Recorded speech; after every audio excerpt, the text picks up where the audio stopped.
Hi there. Thanks for joining us. Happy and Better.TV is so happy to have you with us today. And we've got an outstanding guest, an icon, a legend here in our midst to answer questions you may have on your mind. Yes, we have Barrington Bo Henderson, a Grammy winner, a Platinum winner, a Soul Train Awards winner, and of course, one of the members of the Dramatics, Lakeside, and formerly of the Temptations. So let's get ready. Bo, wow. Thank you. Thank you, Judge. Wow, you're making me feel old. But thank you very much for having me. You just started young. That's what's so beautiful. Yeah, I've been around the block a few times. Yeah. How'd you get started in the music business? Well, I was inspired initially by my mom. My mom, the infamous, the great Joyce Henderson, who now goes by Joyce St. Amy, and my stepfather, James Vaughn, who was an incredible pianist, and they were a duo, a jazz duo. So I grew up in a jazz household from the early stages of childhood, and that was my influence. And years later, I got my first transistor radio at around the age 10, and that was my introduction to R&B and to Motown. And from there, and watching the Temptations and the various, and Diana Ross and the various Motown groups on the various television shows, Ed Sullivan, etc., and it just all spawned from there. That is so terrific.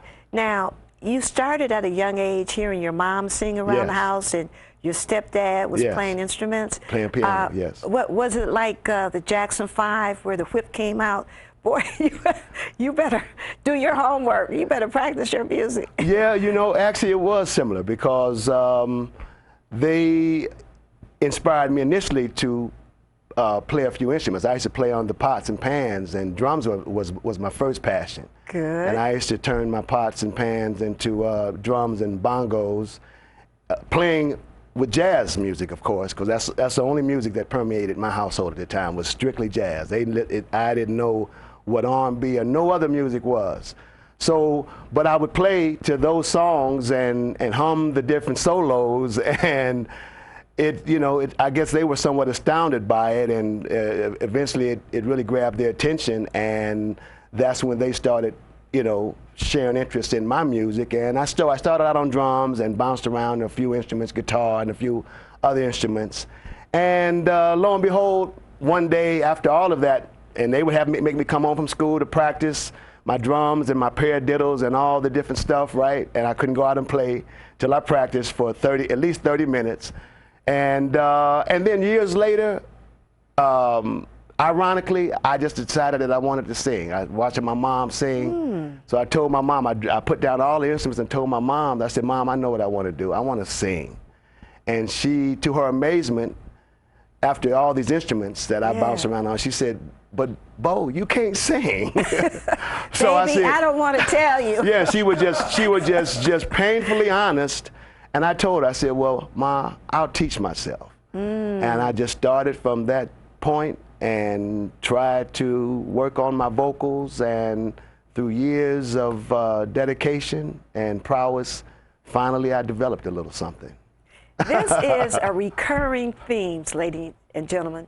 It's that you have so many talents within you, and once you feel that passion, work on it. Don't be ridiculed. Don't be distracted. You can do whatever that passion is in your heart. Yes, in the name of Jesus. Your story of how you started singing and telling your mom reminds me of George Benson. Yeah. He is so famous on the guitar, right? Incredible. And he said he went into the studio one day and told his team, I think I'm going to start singing. He said they burst out laughing. And tried to discourage me, probably, You see, and look at him now. He's more famous, or I won't say more, but as famous for his songs. Equally, yes, most definitely. As he is for his instruments. So I just love that. Yeah. I'm going to tell your story over and over. When people are saying, I don't know, I'm not sure, I say, hey, Bo Barrington did it. He decided he wanted to sing, and look at him now, all kind of awards. Yeah, that is so beautiful. It's actually been a journey, and it's been a manifestation out of this world.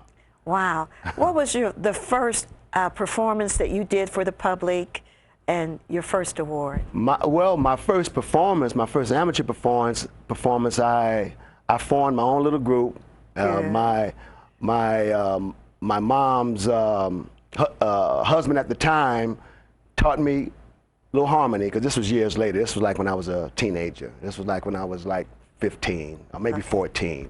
And I formed my own little group. I learned a little harmony, and me and 2 other guys and a girl who was, and she was like a Gladys Knight, almost impersonator. She did all Gladys Knight songs. So we entered a talent contest, and we did, what was it? If I Was Your Woman? No, actually, no. Okay. You know, actually, it's sad to say. We did that. Oh, neither one beautiful. of us. Yeah. We did neither one of us, and we won first prize in that contest. And we pretty much rode her shoulders, because she was the lead singer. We were just background guys. But that was my first amateur performance. Great, great. Yeah, her name was Faye, by the way, just in case okay, Faye's out there. I'm like, we had to give her props. Faye.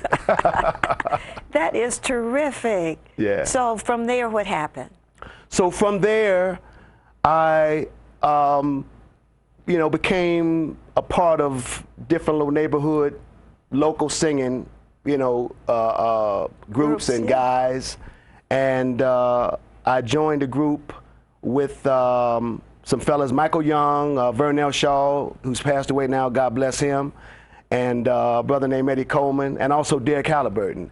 And we formed a group, and it attracted the interest of a brother named Greg Matter, who's a member of the group Side Effect, that was signed with, they were signed with, what's the company? Well, a company on the West Coast company. Young Moment, ladies and gentlemen. Yeah, wow, man, I tell you.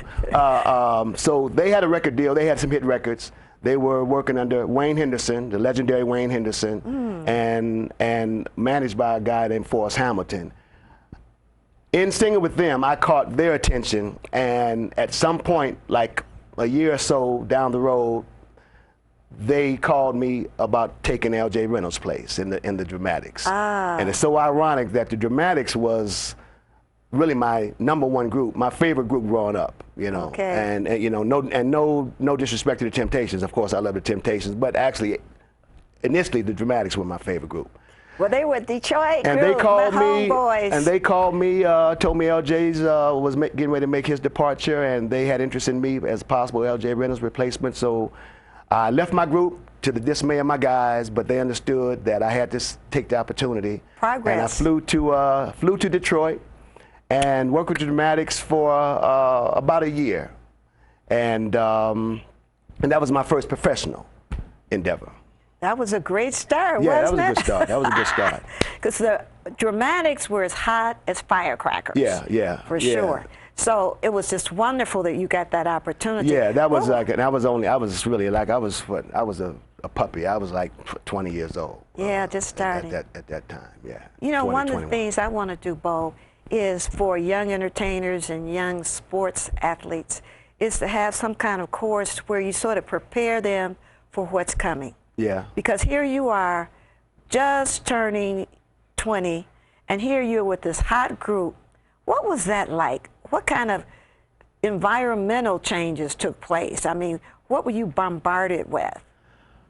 Well, initially, well, getting to Detroit was a totally rude awakening. That was a whole new experience. First of all, just getting to Detroit and all the plexiglass at all the liquor stores and wig shops. The stuff. Yeah, yeah, and I was like, whoa, you know. But nevertheless, urban cosmetology. Yeah, for sure. But you know, the experience of being able to travel on the road with them and the performances that I did, it was, you know, it was really good to, you know, to start to just kind of shape me and mold me, you know. And I was still a little green around the edges at the time. Was that the first time you were away from home? Probably, yeah, for an extended period of time. Yeah. Probably so. It was. You know, but it was all positive, and it ran its course. And then after the Dramatics, I went over to Japan and did some independent stuff on my own, and working with some other people over there. And then that's when I got right before I left, I had recorded a song. I went in the studio with Lakeside, And I did a song called Bullseye, which was initially intended for Mark Wood, the main vocalist throughout the history of Lakeside, but he was a little late getting to the studio, so they called me. They wrote down the lyrics to the song. It was a beautiful song written by Kenny Nolan called Bullseye. Wrote down the lyrics. The track had been playing because we'd been waiting on Mark to get there, and they wrote down the lyrics, gave me the melody. I went into the vocal booth, did the song in about an hour and a half. Later on, Dick Griffey, the late great Dick Griffey from Solar Records, heard my version, said, "This is a final. Tell Mark he won't be on this song." And Bullseye was added to the album. Then I flew over to Japan to fulfill some obligations I had there. When I got back from Japan, I slid right into Lakeside. The album got released, the song got released as a single, did extraordinarily well, and that was the start of my almost 10-year tenure with the Lakeside, the group Lakeside. Can you do a little of the tune of Bullseye for us? Okay. This is impromptu. We didn't tell him this before. I wasn't expecting this, falling in love this way. From out of the blue, you stole my heart. With your arrow so straight and true, you took aim and you shot it through. Now every day I'm praying we'll never part. Bullseye, you hit me right between the eyes with your sweet love. What a shot, I'll never get enough. That was beautiful, beautiful. See, that's what we're talking about. Lovely, lovely. And there's so many lessons in that story you just shared with us. Thank you. First of all, be on time. Yeah. I was early today, wasn't I? Oh, you're always on time with us. You're golden with Happy and Better.TV. You're part of our family. But I mean, had he been on time, he would have sang that song. Exactly. Because he was so late, they said, "Boy, we need you," and you stepped up to the plate and did what was necessary. And look, the door was open. Most definitely. And I tell you, I can also pay tribute to the Temptations, which of course we all know that was like the climactic part of my career, and I pay tribute to those guys and how did you get with them? To Otis Williams, who's still carrying on the legacy. And, their organization is ran like a military. I mean, everything is precise, on time. Everything is laid out and organized. And that even further reinforced that the element of, how important punctuality is. Otis Williams always shared an adage that carried on through the years and the tradition of Motown that Berry Gordy lived by and would tell all the artists. And he would say, it went like this: you are judged by the time you keep or don't keep. And that always stuck in my mind. And Otis would always recant that, and reiterate that. And through that 6-year tenure, I was always on time. Maybe with the exception of maybe one. In 6 years, maybe one time where I got fined maybe $50 for being like a minute late. But other than that, I was always on point. I'm a great believer in karma, and I think that God tries to bless us in so many various ways. We think it's just the job or just over here or the car. No, he's trying to bless us all day, every day. But we have to show up. That's right. That's the key. And thank you, Otis, also, by the way. Let me put that in there. A great man. Otis Williams. Yeah, great man. So tell us, how did you get this beautiful, beautiful ensemble? This suit is a throwback of vintage Las Vegas. I saw it hanging on a rack, and actually I initially bought it for my mom. Okay. And because it's so colorful, and she happy and better. And she's a very colorful person and personality, and loves her bling and this, that, and the other. So I initially got this suit for her, and this is when she was a little bigger. Now she's lost weight, and and she's on different medication, what have you. Her weight has kind of trimmed down, which has been a good thing. Yeah. But so I took it over. I adopted it. Okay. And it's a Las Vegas suit, as you guys can see out there. I don't know if it has Las Vegas, the Stardust, all over, yeah. the Strip, the casinos, and it's very apropos for you. You're and a great entertainer. You love to have people happy. Yeah. And so your suit just and this is my fills first in. time wearing it, by the way. Also, Is believe it? or not, she Great. wore it a couple of times. This is my first time. See, we're making a lot So I of did it history just for here. this show. Thank you. And I'm happy and better, you know, being here with Judge Angel and on her Happy and Better TV. Thank you. And thank you, Judge Angel, for having me. Oh, we're so happy. And you know you're a part of our Happy and Better.TV family, because once we get you, we never let you go. Yeah. So you're going to have to get your mom on. We want to talk to her and just, you know, we have to do that. Yeah, that'd be great. Yeah. Before we begin to wrap up, because time goes so fast, but how were you approached for the Temptations? Oh, wow, yeah, and that was, wow, that's a long story, a long history, a lot of phases, a lot of layers of development, but lo and behold, blessings, I call and blessings. Yes. But I had met Ron Tyson, Melvin Franklin, and Otis Williams.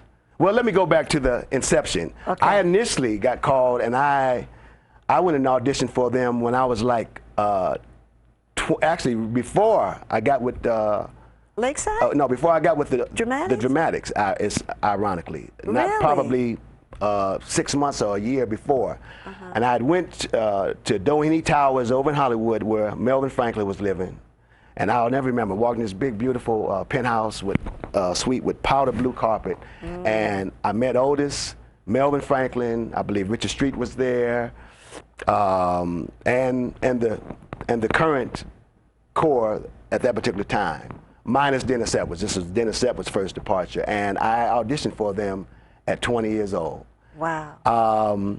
They liked me, but told me at the end of it that they had a young guy in Damon Harris when he came on board to replace Eddie Kendricks, and he was only like 19. So they said that they didn't want to hire anybody at that young again. So you know, so they told me that you know, that they liked me, but they couldn't call me on at that particular time. So it was a great experience.